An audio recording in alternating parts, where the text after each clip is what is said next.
Welkom by vandag se program. Ek nooi jou om hierdie tydjie saam met my stil te word vir die Here. Om saam te ontdek hoe aanbidding nie net 'n aktiwiteit is nie, maar 'n lewenshouding wat jou karakter, jou prioriteit en jou identiteit verander. Ons tema vandag is aanbidding verander wie jy is. Die skrif sê in Johannes 4 vers 23 dat ware aanbidders die Vader aanbid in gees en in waarheid. En in Romeine 12 vers 1 word ons herinner dat ons liggame lewende offers moet wees. Dit is geestelike aanbidding. Aanbidding is nie net iets wat jy byvoeg tot jou lewe nie, maar die kern van jou identiteit. Elke keer as jy aanbid, word jy meer en meer soos die een wie jy aanbid. Omdat in aanbidding jy al nader en nader en nader aan hom kom, en daardeur word sy beeld al duideliker deur jou gereflekteer. Ek wil begin in die Ou Testament en ons sien in Eksodus 19 vers 6, Israel word geroep om 'n priesterlike koninkryk en 'n heilige nasie te wees. En aanbidding is 'n verbondshandeling wat die verhouding tussen God en sy volk herstel. Elke keer as Israel aanbid, bevestig hulle, ons behoort aan U. En aanbidding herinner hulle dat hulle nie onafhanklik kan lewe nie, maar in 'n lewende verhouding met God. Dit is belangrik om te verstaan dat 'n verbond is nie 'n kontrak nie. Dit is 'n verhouding, 'n lewende verhouding, waarin God homself verbind aan sy volk. En daardeur verbind sy volk hulle self ook aan hom. God sê, ek sal vir julle 'n God wees. En dan antwoord die volk om te sê, ons sal u volk wees. Aanbidding word dan die manier waarop daardie verbond bevestig en herhaaldelik hernu word. By Sinaï sien ons dat God gee sy wet vir Israel en hy roep vir Israel om 'n heilige nasie te wees. Aanbidding deur offers, gebede, gehoorsaamheid was die teken van hulle trou. Elke offer, elke feesdag was 'n herinnering dat Israel aan God behoort. En dan die ark en die tabernakel het God sy teenwoordigheid in hulle midde bevestig. Aanbidding was die manier waarop hulle daardie teenwoordigheid eerbiedig het. Wanneer jy aanbid, bevestig jy jou plek in die verbond. Jy sê, Here, U is my God. Here, ek is U kind. Dit herrangskik jou prioriteite en dit vorm jou karakter. Jy word meer geduldig, bietjie meer genederig, 'n bietjie meer Christus gesentreer, omdat jy leef vanuit daardie sekerheid dat jy aan God behoort. En ek dink in 'n lewe waar dit soms moeilik is om tyd te maak om net Bybel te lees en om te bid, wil ek vandag daardie verdere uitdagende vraag vra. Wat staan eerste in jou lewe? En hoe kan aanbidding jou prioriteite herrangskik en herprioritiseer? Kom ons kyk 'n bietjie na die psalms. Wanneer ons die psalms oopmaak, hoor ons die hartklop van aanbidding. Dit is nie sommer net 'n mooi poesie wat daarin opgeskryf is nie. Dis rou emosies. Mense wat God loof, wat kla en jubel, huil. Die psalms wys dat aanbidding volledig is. Dit raak jou emosies, jou liggaam, jou gemeenskap, jou etiek, jou hele menswees aan. In Psalm 100 sê dit, kom sy poorte binne met lof. En hier sien ons dat aanbidding 'n vreugdevolle uitnodiging is om God se teenwoordigheid binne te gaan. Jy kom nie leeg of koud na hom toe nie, maar met dankbaarheid en met lof. Dit verander jou ingesteldheid. En jy beweeg van een plek na die ander, van klagte na dank, van selfgesentreerd na God gesentreerd. Aanbidding is dus daardie sleutel by die deur na God se teenwoordigheid oopmaak. En dit vul jou hart met vreugde. In Psalm 47 sê dit, klap julle hande, al julle volke. Aanbidding is nie net innerlik nie, maar dit is liggaamlik. Hande klap, dans, sing, is 'n uitdrukking van vreugde en eerbied. Jou liggaam word 'n instrument van aanbidding. En dit herinner ons dat geloof nie net in jou kop bly nie, maar deur jou hele wese uitgedruk word. Wanneer jy jou liggaam gebruik om God te loof, word jou hele mens deel van die loflied. Psalm 150 sê, laat alles wat asem het die Here loof. Aanbidding is 'n kosmiese koor. Elke asemhaling is 'n geleentheid om God te loof. Die skepping self jubel saam. Die berge, die riviere, die sterre, die voëls en die wind. Ons sluit aan by 'n universele loflied wat nooit ophou nie. En dit beteken dat aanbidding is nie beperk nie tot 'n spesifieke elitegroep nie. Elke mens, elke skepsel, elke asemhaling kan 'n deel in die loflied hê. Psalm 12 sê, die Here het 'n saak met die verdrukkes. Aanbidding is nie net emosioneel, liggaamlik nie, dit het ook etiese gevolge. Ware lof kan nie geskei word van geregtigheid nie. Jou loflied moet jou lewenslied word, sigbaar in jou dade van liefde en reg leef teenoor jou naaste.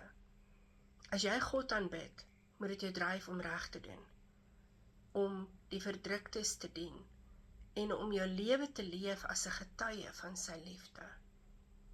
Die boodskap van die psalms leer ons dat aanbidding 'n totale lewensuitdrukking is. Dit raak jou emosies, want jy mag huil, jy mag kla, jy mag jubel en sing. Dit raak jou liggaam aan, want jy mag klap en jy mag dans, jy mag kniel en juig. Dit raak jou gemeenskap, want Israel het saam gesing en gebid, en ons aanbid ook saam as 'n gemeenskap. Dit raak jou etiek aan. Jou lof moet sigbaar wees in jou dade van geregtigheid. Die boodskap is dus dat jou loflied 'n lewenslied moet wees. As jy God aanbid, begin jy ook reg leef teenoor jou naaste. Aanbidding is nie net 'n klank wat uit jou mond uitkom nie. Dis 'n lewenshouding wat jou karakter en jou verhoudings vorm. Luisteraars, aanbidding is nie net 'n lied wat ons sing of 'n offer wat ons bring nie. Dit is 'n totale oorgawe van jou hele menswees, jou hele wese. Dit is die erkenning dat ons nie vir onsself lewe nie, maar vir God, vir hom, vir die een vir wie ons lief is. Aanbidding begin hier in jou hart. Jou emosies, jou begeertes word op hom gerig. Hy word die sentrum van jou liefde, jou vreugde, en dit beteken dat jy nie jou hart moet vul met vrees of afguns, selfsug, maar dat jy jou hart sal oopmaak vir sy vrede en vir sy liefde. Aanbidding sluit jou siel in, jou identiteit en jou hele lewe. Jy leef nie meer vir jouself nie, maar vir hom. Jou siel is die kern van wie jy is, en wanneer jy aanbid, verklaar jy, Here, ek behoort aan U. Dit gee jou 'n vaste identiteit wat nie deur wêreldse menings, jou eie prestasies kan bepaal word nie, maar alleenlik deur God se trou. Aanbidding sluit ook jou krag in, jou energie, jou tyd, jou besittings. Alles wat jy het, doen, word vir hom gebruik. Jou werk, jou gesin, jou besluite, jou verhoudings word deel van jou aanbidding. En dit beteken dat jou daaglikse lewe 'n altaar word waarop jy jou lof aan God bring. Wanneer jy God liefhet met jou hele hart, met jou siel en krag, dan word jou prioriteite verander. Jy stel God eerste bo jou werk en bo jou begeertes en bo jou planne. Jou karakter word gevorm, jy word meer geduldig. Bietjie meer nederig en net so bietjie meer soos Jesus. Jou lewe word 'n getuienis van aanbidding, nie net jou woorde nie. Aanbidding is nie 'n byvoeging tot jou dag tot dag lewe nie. Dit is iets wat jy op jou kalender aanteken nie. Nie net iets wat jy op jou dagboek 'n tydjie voor inmaak nie. Dit is die fondasie van jou dag. Dit beteken dat as aanbidding kan nie net in 'n tempel of in 'n kerk gebeur nie, maar in jou daaglikse lewe, by jou werk, binne in jou gesin, in jou familie, jou besluite en in jou verhoudings. Luisteraar, dink vir 'n oomblik. Wat vul jou hart en jou siel en jou krag? Is dit dinge wat verbygaan? Of is dit die Here self? Aanbidding roep ons om ons hele mens aan God te wy. Dit is 'n uitnodiging om te leef met 'n God-gesentreerde identiteit. 'n lewe waar elke deel van jou bestaan 'n loflied word tot sy eer. Luisteraars, aanbidding verander wie jy is. Dit vorm jou. Maar die goeie nuus is dat die verbond wat ons in die Ou Testament sien, het sy vervulling in Christus. Hy het 'n nuwe verbond met sy bloed verseël. En elke keer as ons aanbid, herinner ons onsself dat ons nie onafhanklik lewe nie, maar in 'n lewende verhouding met Christus. Aanbidding is daar die verbondsverklaring. Ons behoort aan hom, ons lewe is aan hom toegewy, ons identiteit word deur hom gevorm. Luisteraars, een van die diepste werke van aanbidding wat dit in ons lewens doen, is dat dit ons karakter vorm en dit lig ons uit ons en bo ons omstandighede. Wanneer jy jou hart, jou siel, jou verstand en jou krag aan God oorgee, dan begin jou geesmens vorentoe kom. Dit beteken dat jou innerlike mens, die deel van jou wat met God verbind is, sterker word as die uiterlike druk van jou situasie. Aanbidding bring jou in 'n plek waar jy nie meer deur jou omstandighede gedefinieer word nie, maar deur jou verhouding met God. Jou geesmens word gevoed, vernuwe, en dit gee vir jou 'n nuwe perspektief. En daar waar jy vrees gehad het, word dit gevul met vrede. Daar waar moedeloosheid was, kom daar hoop. Daar waar selfgesentreerdheid was, kom daar nederigheid en liefde. Aanbidding is nie net 'n reaksie op wat jy voel nie, maar 'n transformasie van wie jy is. Dit lig jou op. Dit trek jou uit jou swaar van jou omstandighede en dit plaas jou in die lig van God se teenwoordigheid. Selfs wanneer jy deur donker tye gaan, selfs wanneer jy depressie ervaar, kan aanbidding jou dra. Depressie bring dikwels daardie gevoel van swaarheid, moedeloosheid, isolasie. Maar aanbidding lig jou op, nie omdat jou omstandighede skielik verdwyn nie, maar omdat jou fokus verskuif van jou pyn na God se teenwoordigheid. En daar waar moedeloosheid is, bring aanbidding vir jou hoop. Waar daar swaarmoedigheid is, bring aanbidding vir jou vreugde. Daar waar gebrokenheid is, bring aanbidding vir jou genesing. Aanbidding help jou om te onthou dat jy nie deur jou omstandighede gedefinieer word nie, maar deur jou verhouding met God.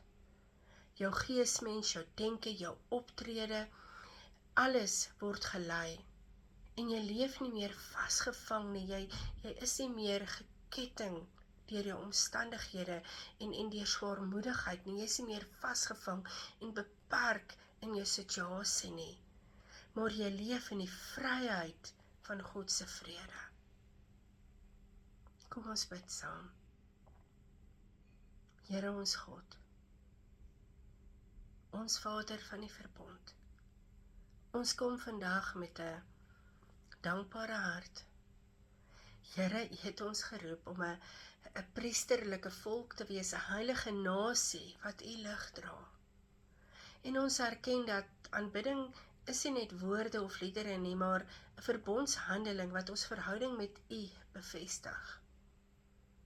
Here, dankie dat U vir ons deur die psalms leer dat aanbidding ons hele wese insluit, ons emosies, ons liggame, ons gemeenskap en ons etiek. Dankie Here dat U ons herinner dat ons loflied 'n lewenslied word, sigbaar in dade van liefde en geregtigheid. Dankie Here dat U die verbond vervul het in Christus. Hy het sy bloed die nuwe verbond verseël, sodat ons in 'n lewende verhouding met U kan staan. Ons aanbidding vandag is 'n verklaring dat ons aan U behoort, dat ons identiteit in U geanker is en dat ons lewens deur U gevorm word. Here, ons vra dat U vandag sal kom en ons prioriteite net sal kom herrangskik. Leer ons om U eerste te stel. Vorm ons karakter sodat ons bietjie meer geduldig sal wees. 'n Bietjie meer nederig sal wees, Here. Leer ons, Here, om soos Jesus te wees. Laat ons lof nie net woorde wees wat by ons mond uitkom nie, maar 'n lewenshouding wat U eer.